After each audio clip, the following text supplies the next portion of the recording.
بەرنامەی ئەمڕۆ بە سپۆنسەری کۆمپانیای ئەسێ بۆ بازرگانی مۆبایل شیری ئەڵتونسا.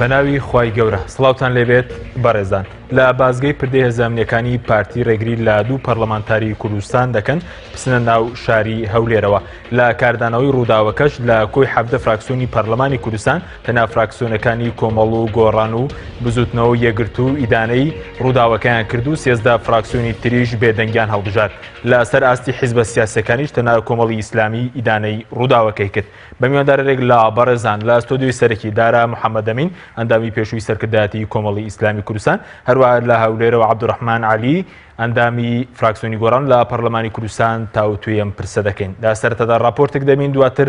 لەگەڵ میوانەکانمان درێژە بەم پرسە دەدەین.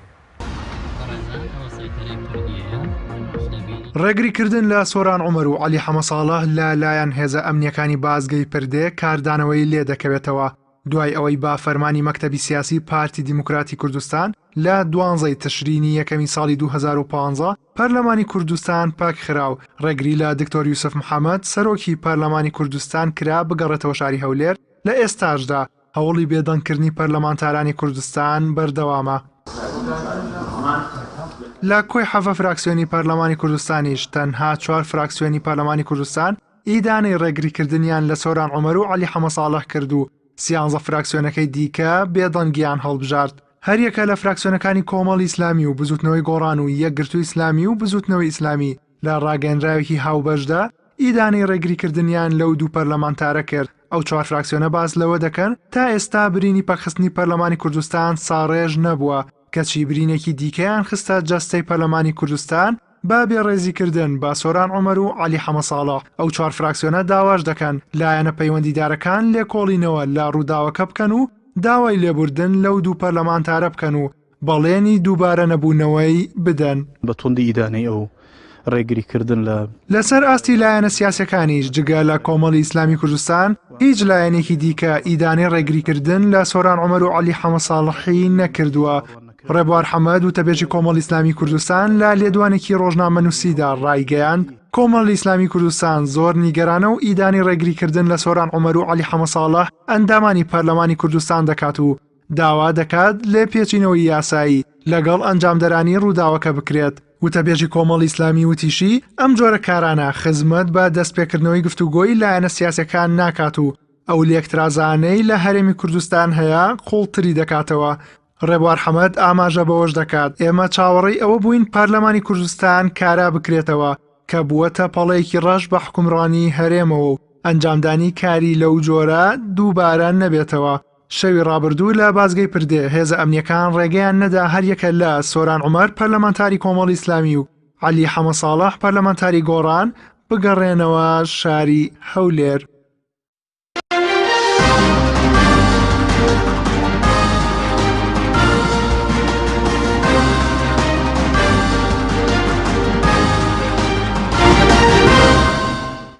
دووبارە سڵاوتان لەبێت بەڕێزان، سوپاس بۆ میوانەکانمان. مامۆستادارە بەخێر بێن سەرتە لە بەڕێستانەوە دەست پێ بکەین.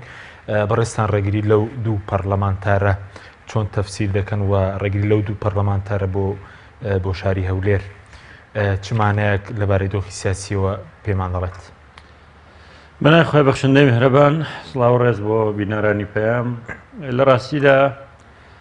ئەمە پێمان دەڵێ کە کێشەکانی هەرێمی کوردستان زۆر قوڵن و برینەکان زۆر کاریگەرن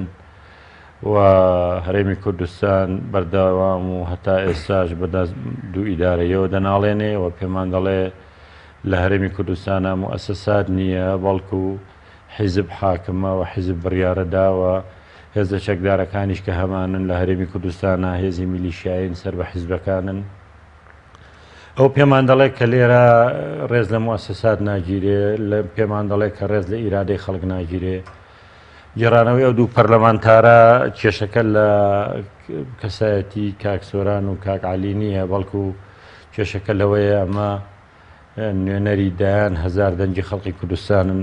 وەکو ئیهانەکردن وایە بە دایان هەزار کەس لە خەڵکی کوردستان کاتێک کە ڕێگان پێ نادرێت لە سلێمانیەوە بچنە هەولێر. من بە کارەساتێکی زۆر گەورەی دەبینم ئەمە یەکەم جار نییە و دوجاریش نییە پێشتر سەرۆکی پەرلەمانیان ڕێگە لێگرت و چەند ساڵێک لەمەوبەر جێگری سەرۆکی هەرێم کە کۆسرەت ویسی بچێتە هەولێرە و ڕێگان نەداوتیان هێزی چەکداری لەگەڵا بۆ هێزەوە نایاڵین کا کۆسرەت گەڕایەوە کۆیەوە ئەمە یەکەم جار نییە و دوجاریش نابێ ئەو سنوورە لە دێگەڵە و لە پردێ بەڕای من وەکو دیواری بەرلین وایە پێویستی بە شکاندنە. شکاندنی دیواری بەرلینیش تەنها بە حیزبێک و دو حیزب ناکرێت. ئەڵمانیا زۆر هەوڵیاندا بەڵام نەکرا تەنها بە خەڵکی کوردستان دەکرێت بە جەماوەری تێکۆشەری ئەم وڵاتە ئەکرێت بە خەڵکی ئەڵمانیا توانی دیواری بەرلین بڕوخێنێ. من پێم وایە تا خەڵکی کوردستان وشیار نەبێ تا خەڵکی کوردستان نەزانێ بەرژەوەندەکانی لەکوێ تا خەڵکی کوردستان نەزانە پێویستی بەوەیە ئەم هەرێمە ببێتە موسسات و بەرەو بە دەوڵەت بوون بچێ و نەزانێ دەوڵەت وڵات هاونیشتیمانی دام و دەستگا لە سەر و حیزبەوە لە حیزب گەورەترە نەزانێ ئەم وڵاتە گەورەترە لە بەرژەوەندیەکان من پێم وایە دەسەڵاتی حیزبی هەروە دەبێ و پشگیریشی لێ دەکرێت. ئەوە کارەساتێکی گەورەیە کە من دەیبینم ئەمڕۆ لە هەرێمی کوردستانە کە حیزبێک لەبەرەوەی پارەی هەیە میلیشیا و هێزی هەیە دەتوانێت هەموو بڕیارێک بدا دەتوانێت فشار بخاتە سەر حیزبەکانی دەتوانێت هەموو هۆکارێک بەکاربێنێ بۆ ئیرادەی خۆی بیسەپێنێ کە دەرەنجام ئەم قەیران و کێشانەی هەمانەوەکوتم برینەکانی قوڵتر دەبێتەوە چارەسەر ناکرێ کە قەیرانەکان چارەسەر نەکرا پێم وایە ئێمە لە ئیدارەدانی هەرێمەکە فەشەلمان هێناوە فەشەلیش دێنین چجێ ئەوەی بەرەو بە دەوڵەت بوون بڕۆین لە بارودۆخێکی ئێستا ئاوا پرجەنجاڵ کە ڕۆژهەڵاتی ناوین و کوردستان و دەوروبەری پیا تێپەر دەبێ و هەموو زل هێزەکان لە ناوچەکان و هەر کەسە خۆی بەشکردنی کەکەکەیە زۆر باش بزانسە چۆنیانی ئەم بێڕێزی بەرامبەرم دوو پەرلەمانتارە بێڕێزیە بەرامبەر بە خەڵکو و بە دەنگ دەرەگەن چۆن لە چ ڕوویەکەوە نا بێگومان پەرلەمانتارن پەرلەمانتار حەسانەی هەیە پەرلەمانتار ئەگەر دادگاش داوای بکە تا حەسانەی لەسەر بێ ناچێتە دادگاش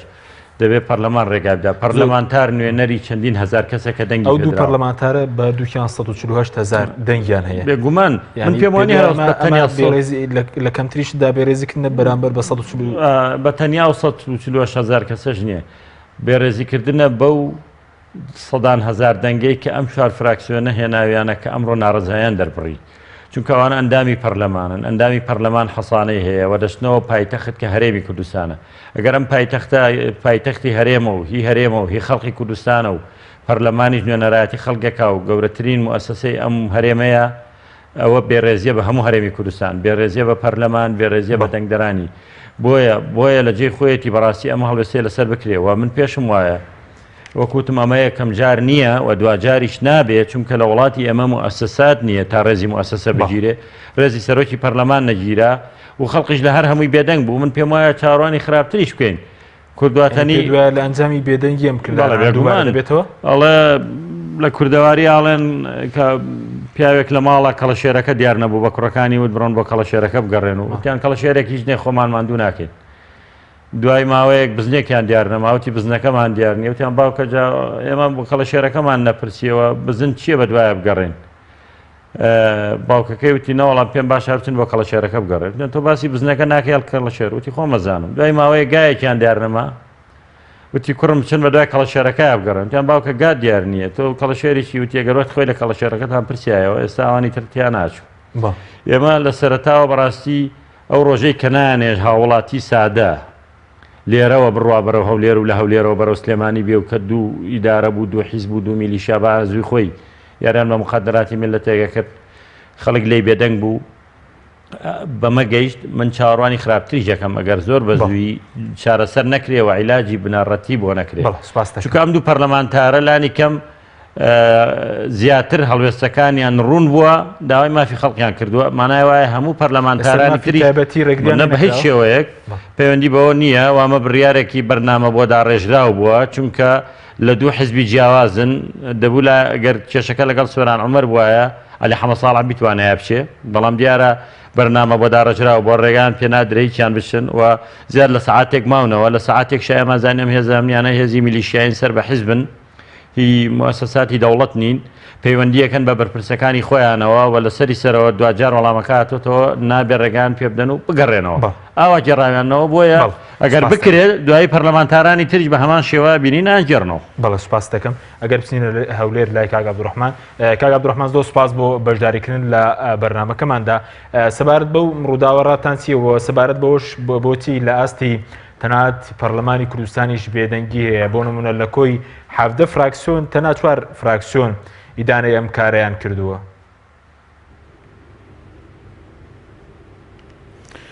بەڵێ سپاس سڵاو ڕێزم بۆ مامۆستادارە دیارە بەداخەوە دەڵێم پردێ و دێگەڵا بوونەتە تەڵا بۆ پەرلەمانتاران بۆ سیاسیەکان بۆ ڕۆژنامە نووسان بۆ چالاکوانی کۆمەڵی مەدەنی و بۆ دەنگە ئازا و ئازادەکان کە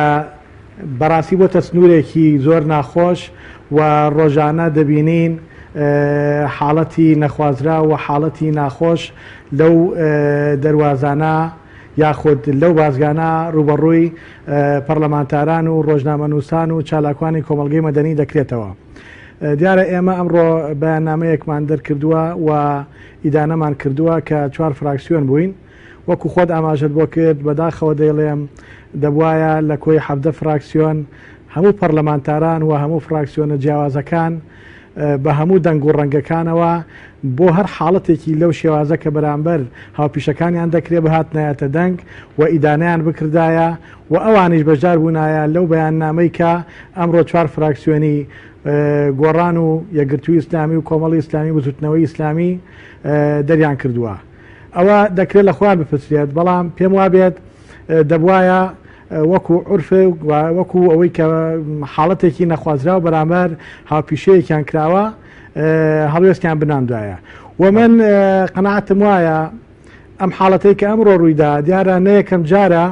وەنا کۆتاجاری جێ بەرامبەر بە پەرلەمانتاران و بەرامبەر بە سیاسیەکان تەنانەت ڕۆژنامەنووس و چالاکوانی کۆمەڵی مەدەنی ئەگەر ئێمە لە ماوەی ساڵێک و چەند مانگێکە سیر بکەین چەندین ڕێگری جیاواز لە پەرلەمانتاران و سیاسی و ڕێکخراوەکانی کۆمەلگەی مەدەنی کراوە. یعنی نمونە زۆرە ئێمە وەکو فراکسیۆنی گۆڕان لە 15 ئابی 2015دا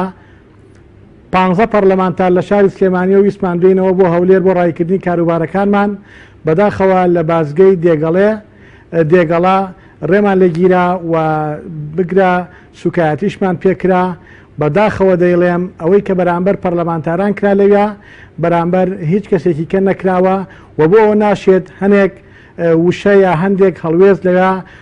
لەسەر شاشەکانە باز بکرێت. من لەو کاتا برادێکمان هەیە دیارە ئێمە کاک مەحمودی حاج عومەر مەحمود بیکەیسی کە یەکێکە لە پێشمەرگە دێرینەکان و پارتیزانەکان لە یەکێ لەو بەرپرسانەی بازەکەی پرسی زەحمەت نەبێ بەڕێزت موالیدی چەنی وتی موالیدم 1970 کاک مەحمود پێیوت قوربان من لە ساڵی 1970 لەگەڵ مەفرەزەیەکی ترا و کۆمەڵە پێشمەرگەی هاوڕێم هاتین ئەم بازگەی دێگەڵەمان لە دەستی حزبی بەعەز ڕزگار کرد و شارۆچکەی دێگەڵەشمان ئازاد کرد. خێرە ئێستا تۆڕێ لە منەگریت چمە ناو شاری هەولێر کە پایتەختی هەرێمی کوردستانە و شاری هەموو لایەکمانە زۆر احتیادی و برادەرەوتی ئەوە بۆ خۆتت کردووە جا ئەوە کەی کێشەی منە من لێرەدا بۆ خۆم یاسام بۆ خۆم ڕێسام ڕێتان پێ نادەم بە هیچ شێوەیەک داخڵی شاری هەولێر بن بۆیە ئێمەش گەڕاینەوە بۆ شاری سلێمانی و حاڵەتی کە زۆر بووە یعنی لە 12دا گەورەترین ڕێگری بەرامبەر بە سەرۆکی پەرلەمانی کوردستان کرا لەگەڵ ژمارەی لە پەرلەمانتاری هاوڕێیا کە بڕیار بوو بێنە هەولێر و هەر ئەو ڕۆژە قەرار بوو کۆبنەوەی پەرلەمانی کوردستان ئەنجام بدرێت سەبارەت بە ئەو گیر و گرفتانەی کە لە هەرێمی کوردستاندا هەن و بە تایبەت قەیرانی دارایی و بژێوی هاوڵاتیانی خەڵکی کوردستان بەڵام بینیمان بە شێوازێکی زۆر ناشارستانی ناشیرین دوور لە هەموو ئەتەکێتێک ڕێیان لە سەرۆکی پەرلەمان گرت و بە شێوازێکی ناشرین ڕەوانەی سلێمانی کرایەوە. حاڵەتی کە زۆرە تەنانەت ئەگەر پێش ئەمانش باس بکەین کاتی خۆی ڕێگە لە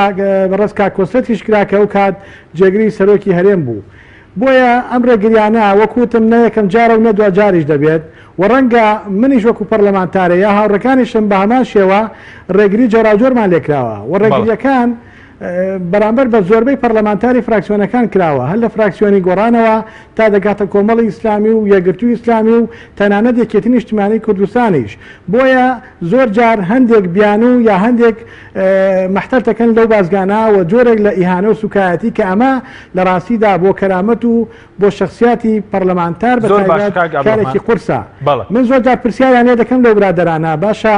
خێرە 20 دقیقە سەعات ئێمەی پەرلەمانتاران لەم بازیانە ڕادەگرن بەڵام کۆمەڵە خەڵک هەیە کە گەندەڵی دنیای کردووە بەشدارە لە فرۆشتنی سەر زەوی و ژێر زەوی ئەم وڵاتە لە دزینی سەرۆت و سامانی ئەم وڵاتە جادەیەکی جیاوازتان بۆ کردوێتەوە بەلای ئێمە ییڤە دەکەن بەداخەوەوان جوابێکی ویان بە ئێمە نەداوە بۆیە ئەم حاڵەتانە هەیە تەنانەت بۆ خۆتان دەزانن لە 21 نوە کە ڕۆژی جیهانی ئاشتی بووە نوێنەرایەتی سێسەر ڕێکخراوی کۆمەلگەی مەدەنی کە بەنیاز بوون لەو ڕۆژە بێنە شاری هەولێر و لە بینای پەرلەمانی کوردستاندا وتارێک بخوێننەوە بە ئامادەبوونی نوێنەری هەموو فراکسیۆنەکان کە باز لە ئاساییبوونەوەی دۆخی هەرێمی کوردستان کەن بینیمان ڕێگەیان لەگیرا ڕێکخراوە ژنانیەکانی بەتایبەت ئەو ڕێکخراوانەی کە زیاتر پەیوەستن بە پارتەکانی ڕۆژئاوای کوردستان ڕێگری لەوانش کرا بەڵێ زۆر باشە بەس سەبارەت بە مەسەلەی بێدەنگی فراکسیۆنەکان ینی پێت وایە ئەو کارەکەی بۆچی دەگرێت بە تایبەتی کە ئێوە لەگەڵ یەکێتی نیشتیمانی مەسەلەن ڕێکەوتنێکتانەیە ئەمڕۆ فراکسیۆنەکەی ئەوانیژی دانەی نەکردووە اینجا لە سەراستی حیزبیش تەنا کۆمەڵی ئیسلامی مەسەلەن ئیدانەیەم کارە کردووە وەکو بستنەوەی گۆڕانیش تاکو ئێستا ئیدانەی نەکردووە دیارە بە زۆرێک لە فراکسیۆنەکان وتراوە ئێمە زۆر جار بۆ هەنێ حاڵەت و ڕووداوی لەو شێوازە کە نەخوازراوە لەگەڵ زۆربەی فراکسیۆنەکانە تەنسیقەکەین و ڕایان وەردەگرین و پێشیان دەڵێن کە حاڵەتێکی لەو شێوازە هەیە پێویستە کات کە ڕاگەیەنراوە یا بەیاننامەیەک بڵاو بکەینەوە لەسەر ئەو بابەتە بەدڵنیاییەوە بە یەکێتی نیشتیمانی کوردستانیش وتراوە من پێم وابێت هەندێک لە پەرلەمانتارەکانیان وەکو خۆیان ئیدانەیان کردووە بەڵام وەکو فراکسیۆن نەخێر بەشدار نەبوون لەگەڵمانە و پێشیان وتراوە و بدەیەکی چاوەڕێیان کرا کە دوابڕیاری خۆیان بدەن ئایا بەشدارە بن لە ڕاگەیەنراوەکەدا یاخودنا بەداخەوە کە جوابێکی بۆ شێوازە نەبوو بە جۆرێک لە جۆرەکان واتای ئەوە گەیەنە کە ئەوان لەگەڵ دەرکردنی ڕاگەیەنراوێکی لەو شێوازەدا نەبوون. بەڵێ زۆر باشەی وەکو ئەوەندەی کاگدارم وەکو بزوتنەوەی گۆڕان کە تاکو ئێستاوانیش ڕاگەیەنراوێن نییە حیزبە سیاسەکان ئایا پێ دوای ئاسایی ئەگەر ڕاگەیەنراویان نەبێ یاخود بێدەنگی هەڵبژێرن؟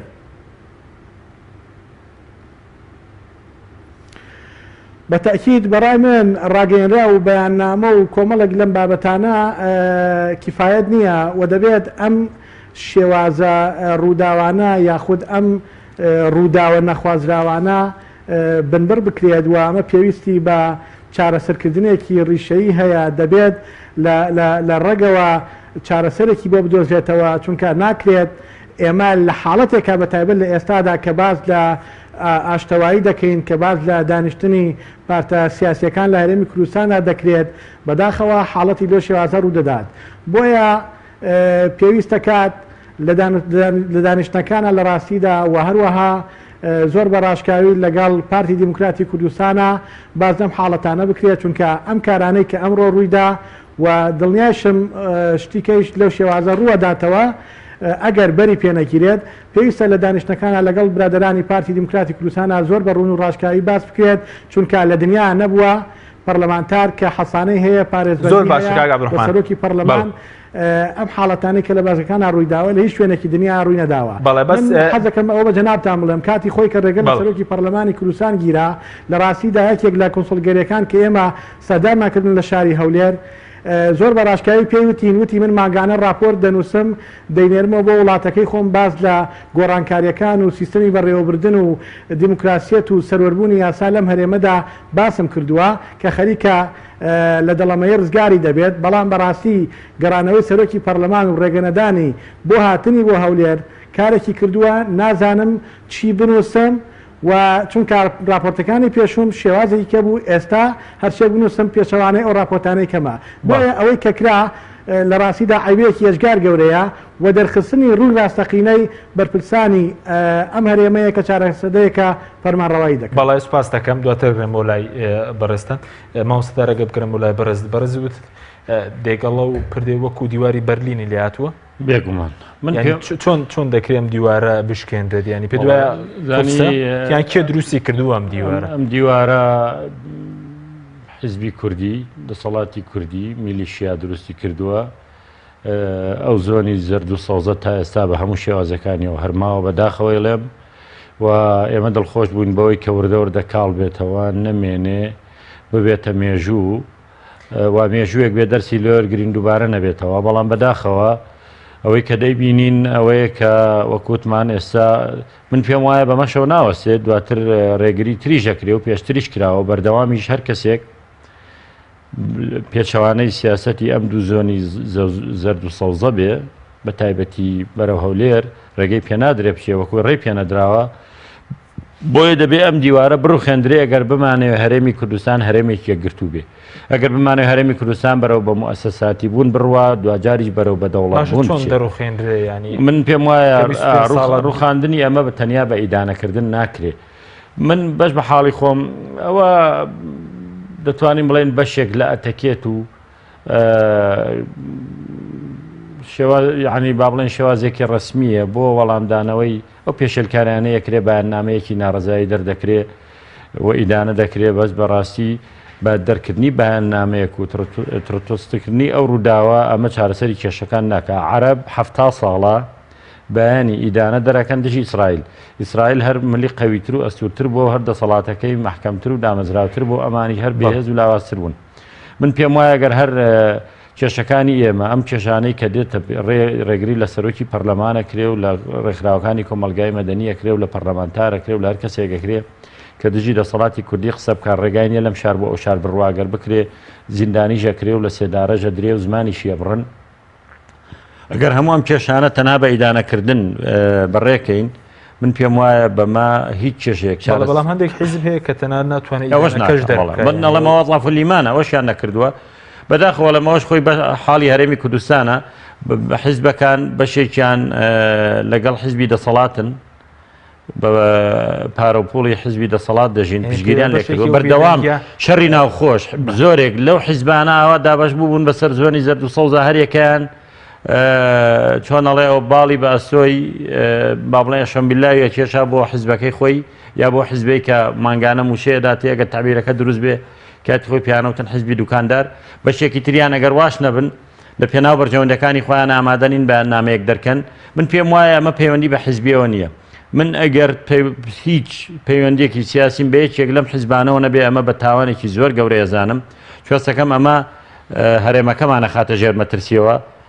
مافی تاگە خاتە ژێرمەترسیەوە، مافی کۆمەلگا خاتە ژێرمەترسیەوە. سیادە بوو ئەم وڵاتە نایەڵێ بۆنی شەڕی ناوخۆی لێ دێ دیواری بەرلین هەرماوە کۆمەڵێ مەترسی گەورەی هەیە هەر دەبوو لەبەر ئەمانە ڕیسوا بکرێ ئیدانە بکرێ ئەم کارە بە کارێکی قێزەون لە قەڵم بدرێ کەوتم ئەمە ئەضاف لیمانە بە تەنیا ئەمە کێشەکە چارەسەر ناکە. ئەمە پێویستی بەوە هەیە. ئەم حیزبە سیاسیانە بەڕاستی کە خۆیان بە نوێنەری خەڵکی کوردستان نەزان و پێیان وایە دەبێت کوردستان گۆڕانکاری ڕیشەیەتی یا بکرێ و ئەم هەرێمەچی تر بەم حاڵەوەی ئێستا نەمێنێتەوە کە من پێم وایە ئەوە ئێستا زیاد لە 25 ساڵە ئێمە چاوەڕێەوە ببین بە دەوڵەت بەڵام بەرەو دوا گەڕێنەوە لە هەموو ڕوویەکەوە بەرەو دوا گەڕێنەوە ئەمە پێمان وا بوو دویدارەی نەماوە ئەوە زیاتر خەریکە تەکریز دەبێت و دروست دەبێتەوە. پێمان وا بوو میلیشیا نەماوە میلیشیا ئێستا باشتر بۆ بەهێزترە و پڕچەک دەکرێ و مەشقیشی پێکرێ. پێمان وا بوو بۆ یابووریمان بەرەو باشیە چێ زۆر بەرەو دوا هاتوینەوە خزمەت گوزاریەکان ئاو و کارەبا پێداویستەکانمان بەرەو دوا گەڕاوەتەوە. تەنانەت هیوا و ئاواتیش لای خەڵک کە من ئەمە بە مەترسیدارترنی شتی ئەزانم خەڵکی کوردستان کاتێک ڕاپەڕینمان کرد هیوایەکی گەشی بەئایندە هەبوو دەبینە دەوڵەت و سەربەخۆ ڕزگارمان دەبێ بەڵام ئێستا وا بێ هیوا بوون کە ئەمە پرسیارێکە حەقی خۆیەتی بەرپرسانی ئەم وڵاتە جواب بنەوە. خەڵک ئێستا خۆشحاڵ نییە نە بە دەوڵەتی کوردی نە بە دەسەڵاتی کوردی نە بە سەربەخۆی کوردستان کە دەڵێم لانی کەم نیوەی خەڵکی کوردستان ئێستا و هەڵوێستەی هەیە ئەوەندەی قۆڕخکاری و دیکتاتۆریەت و گەندەڵی و دزی لەم بەرپرسانی هەرێمە بینیوە یعنی خەڵک بێ هیوا بۆ لەم دەسەڵاتی کوردی کوردستان دیکتاتۆریەت و دزی ئەو بێگومانەوەوانە هیچی بەڵگەنەویستە. بۆیە دەبێت زوو من پێم وایە ئەم حیزبانە لە پێناویمانەوەی خۆیان پێش هەموو شتێک دواتر لە پێناوی خزمەتکردن بە خەڵکی کوردستان دابنیشن ڕێگە چارەیەک دابنێن بەوەی کە گۆڕانکاریەکی بنەڕەتی لەم هەرێمە بکرێ چیتر حیزب تاکە کەس گروپ میلیشیا حکمی وڵاتە نەکە مؤسسات حکمی وڵاتە بکە مؤسسات ئەم وڵاتە بەڕێوەبەرێ نە ئێستا نە سەرۆکایەتی حکوومەت هەیە نە سەرۆکایەتی پەرلەمان هەیە نە سەرۆکایەتی هەرێم ماوە هەمووی لەدەست درراوە و ئەم وڵاتە کەس نازانێت چۆن بەڕێوەچێ ئەگەر ئەمە بەڕاستی چارەسەرێکی ڕیشەیی بۆ نەکرێ من پێم وایە ڕۆژ بە ڕۆژ بەڕێو خراپترە چێ ئەم کۆبنەوانە ژەکرێت تەنها بۆ پینە و پەڕۆیە و چارەسەری واقعەکەمان بۆ سپاس دەکەم بەڵێ بینەرانی بەڕێز ناوبڕێکی کورتمان هەیە دواتە دەگرین لای کاک عەبدوڕەحمان لەگەڵ مامێنەوە. بەرنامەی ئەمڕۆ بە سپۆنسەری کۆمپانیای ئەسێ بۆ بازرگانی مۆبایل شیری ئاڵتونسا.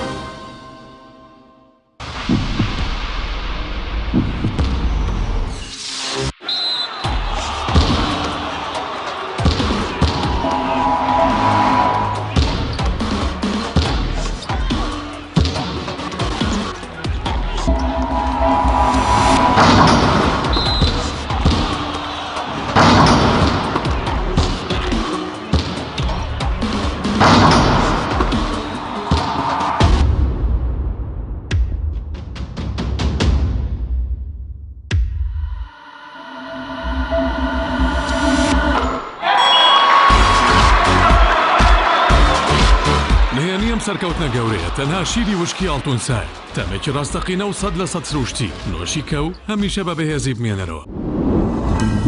تۆپ ئارت تاکە بریکاری تۆڕی میدیایی کۆمەڵ بۆ دروستکردن و بڵاوکردنەوەی ڕیکلام. تۆپ ئارت.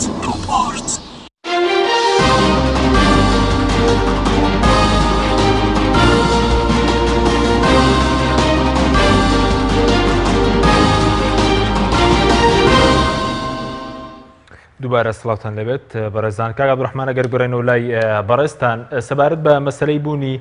هێزی ئەمنی لە ژێر دەستی حیزبدا تا چەند مەترسیەوە ڕەنگە خەڵک پرسیاریەوە بکە ئەگەر پەرلەمانتارێک بەم شێوەیە لە بازگەکان مامەڵەی لەگەڵدا بکرێت یا سەرۆکی پەرلەمان مامەڵەی لەگەڵا بکرێت کە حەسانەی یاسایان هەیە و هاوڵاتیەکی هەژار دەبێت چی بکاگەری هیچ پشت و پەنایەکی نییە.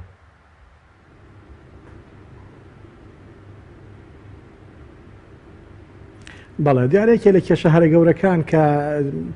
25 ساڵ هەمومان گیرۆدەین بەدەستیەوە دەناڵین بەدەستیەوە و ویستومانە کاری بۆ بکەین بۆ ئەوەی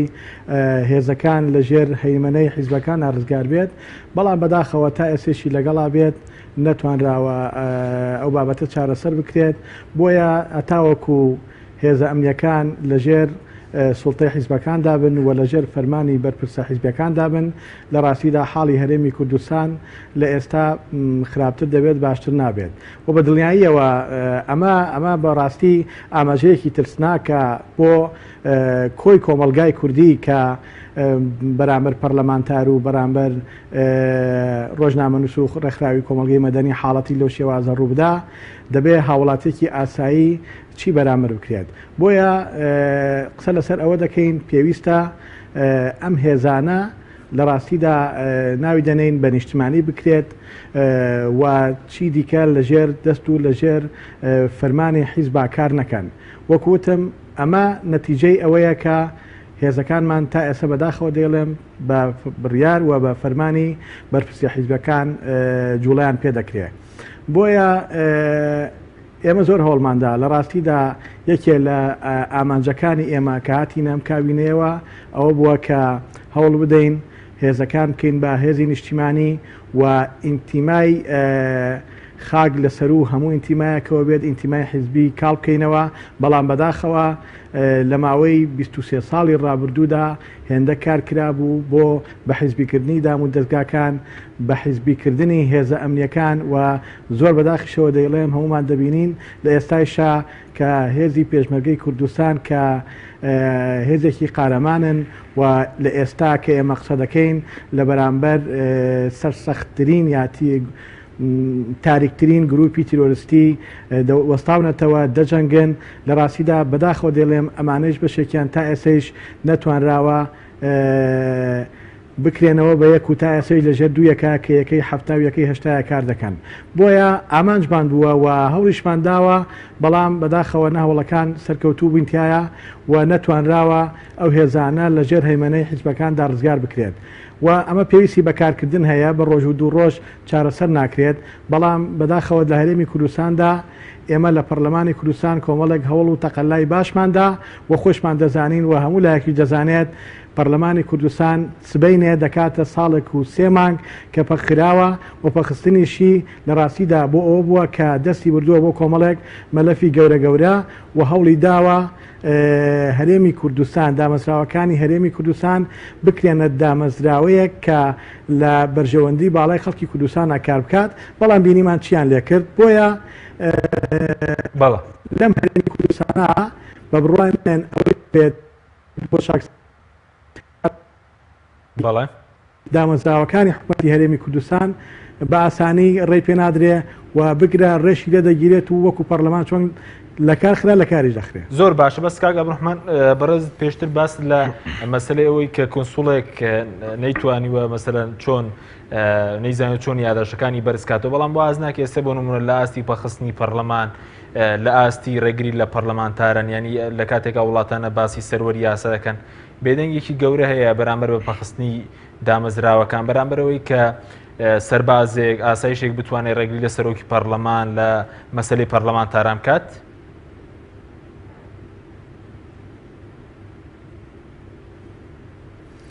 بەڵێ دیارە ئێمە زۆر جار لەگەڵ نوێنەرەتی ئەو وڵاتانە لە ڕێگەی کونسولیەکانەوە یاخود تەنانەت ئەو پەرلەمانتار و ڕێکخراوانەی کە لە وڵاتانەوە دێن لەگەڵیانە دادەنیشین قسە دەکەین و زۆر بە ڕاشکاوی ئەمەی جەناوت باسی دەکەی باسمان کردووە لەگەڵیانە ئەوان جگە نیگەرانی و پێشیان وایە کە ئەمە کێشەیەکی ناوخۆی هەرێمی کوردستانە هەرچەندە لەم دوایانەدا لە ڕاستیدا زۆر بە ڕاشکاوی ئەمریکیەکان هاتنە سەر خات و تاکیدیان لەوە کردەوە کە ناکرێت هەرێمی کوردستان بەو شێوازە بێپەرلەمان بێت و شتێک کەوای کردبێت تا ئێستا قسە لەسەر ئەم بابەتە وەکو پێویست نەکرابێت بوونی شەڕی داعش و بوونی تیرۆرە لە هەرێمی کوردستان و وەڕوبەڕووبوونەوەی تیرۆرستانە لە هەرێمی کوردستاندا بەڵام ئەوان تاکیدیان لەوە کردەوە کە بە دڵنیاییەوە لە دوای کۆتایی هێنانی شەڕی داعش و ئازادکردنی مووسڵ پەرلەمانی کوردستان دەبێت کارا بکرێتەوە بە هەر شێوازێک بووە واتە جۆرێک لە فشار هەیە لەلایەن جۆرێک لە فشار هەیە لەلایەن وڵاتانی ئەمریکا و وڵاتەکانی کەیشەوە بۆ سەر حیزبی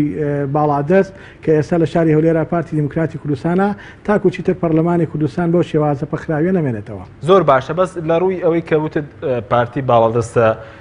لە هەولێر لە ڕووی هەڵبژاردنەوە لە بەپێی دوای هەڵبژاردن هەر پارتی باڵەسەیان تەنها لە ڕووی مەسەلەن پارە و لە ڕووی عسکەریەوە ئەو باڵەسە بەسەر هەولێرەوە.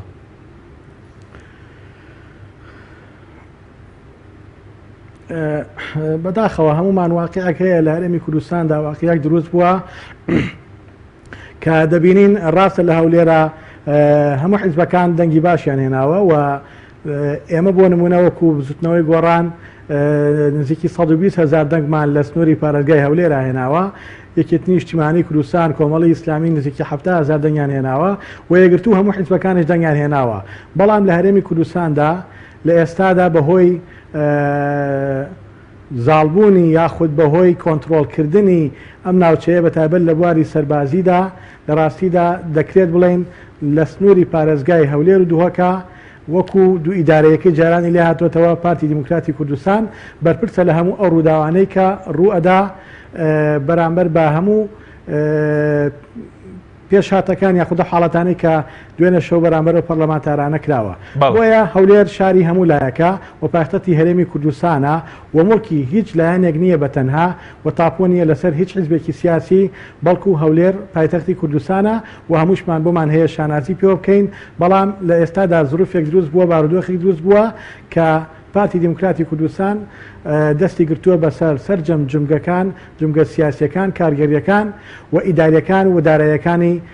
هەرێمی کوردستان بەگشتی و سنووری پارێزگای هەولێر و دووەک بەتایبەتی. بەڵێ کەواتە هەولێری لەسەر خۆ تاپۆ کردووە بەڕێز دەڵێیت هەموو دەستی گرتووە بەسەر هەموو جمگەکان.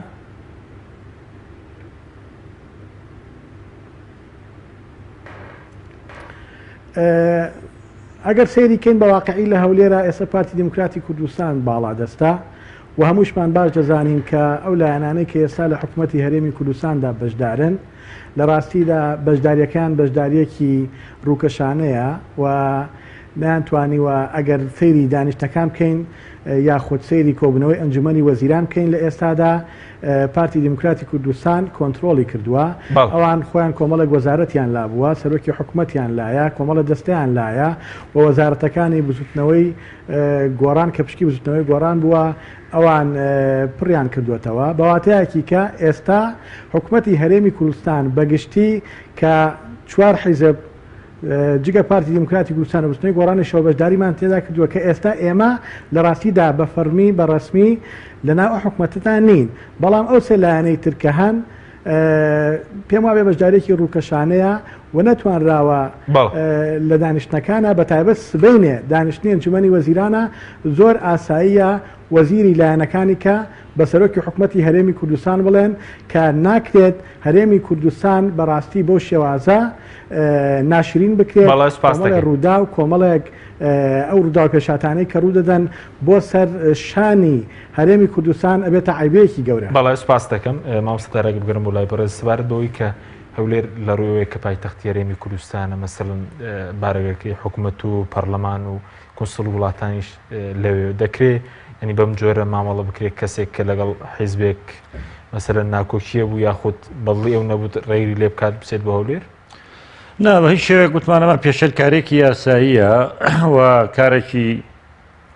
قێزەونە ئەوە با بڵێن بەڵگەنەویستە بەڵام من پێم وایە ئەوەی دەسەڵاتی هەیە لە هەولێرە کامڕە پارتی دیموکراتی کوردستانە پارتی دیموکراتی کوردستان بە حکمی ئەوەی زۆرینەی دەنجی هێناوە با بڵێن لە پەرلەمانی کوردستانیش گەورەترین لیستی هەیە و پارتی دیموکراتی کوردستان سەرۆکی هەرێم لەوان بووە سەرۆکی حکوومەت لەوان بووە سەرۆکی ئەنجومەنی ئاسایش لە هەرێمی کوردستانە لەو حیزبە بووە و زۆربەی زۆری نوێنەرایەتیەکانی دەرەوەی هەرێم لەو حیزبە بووە بەرپرسی وەزیری سامانە سروشتیەکان لەو حیزبەیە کە داهاتی ئەم وڵاتەی لایە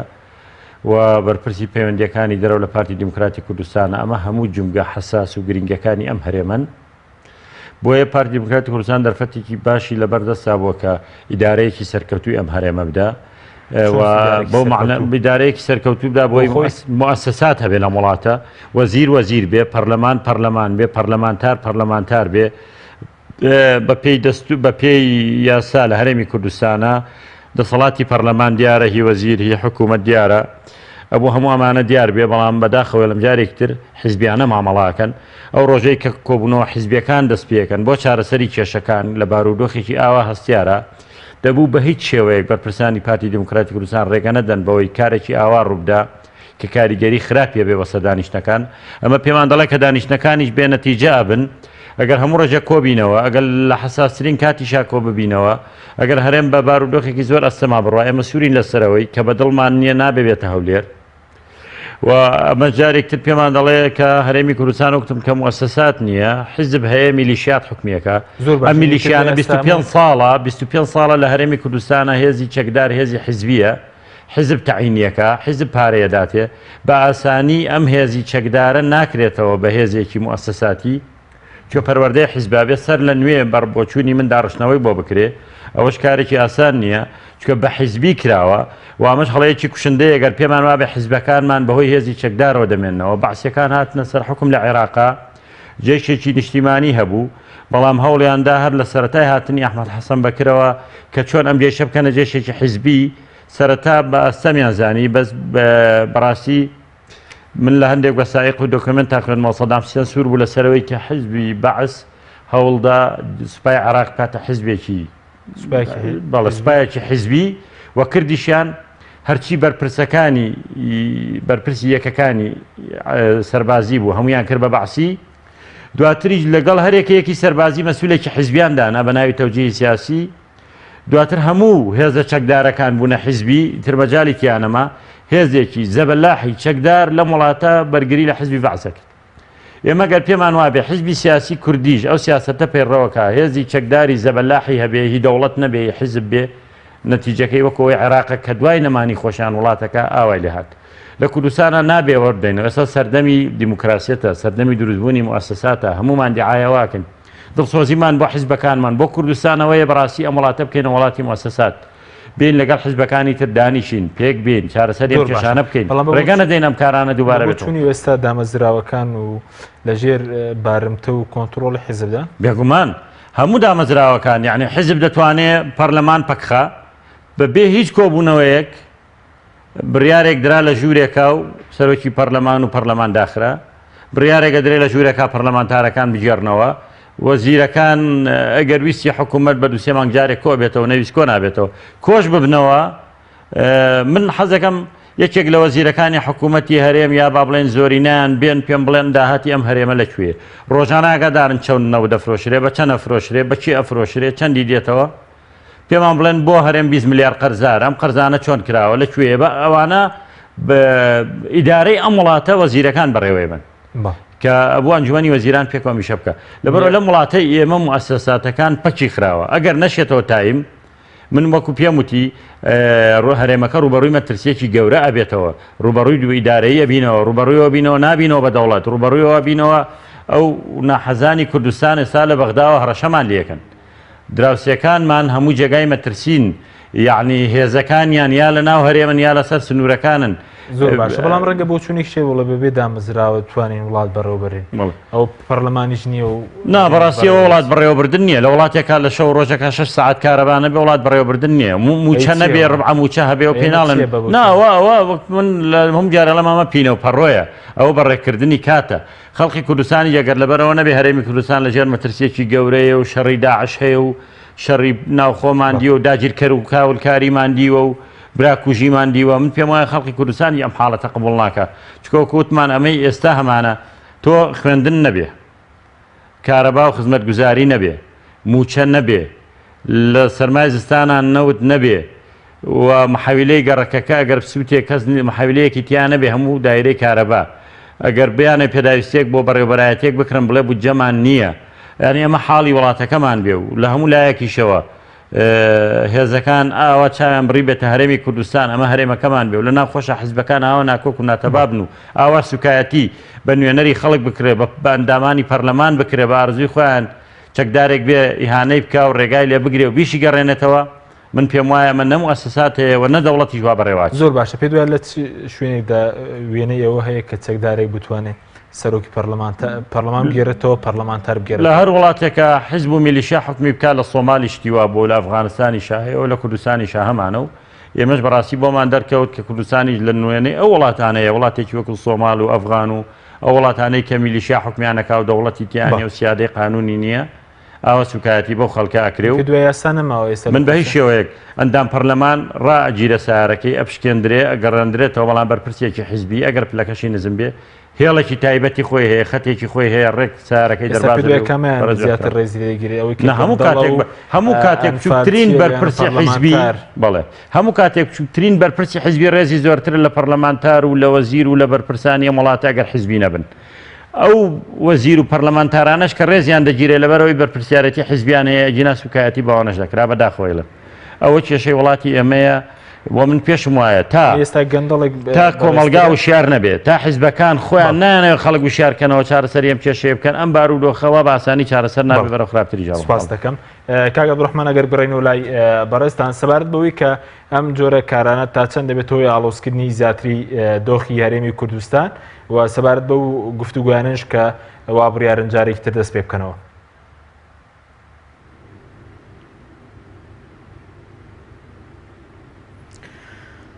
بەڵێ بەداخەوە ئێمە لە کاتێکا کە بانگەشەی ئاشتەوایی نیشتیمانی و بانگەشەی ئاژبوونەوەی نێوان حیزبەکان دەکرێت حاڵەتی لۆ شێوازە ڕوو دەدات و ئەمانە لە ڕاستیدا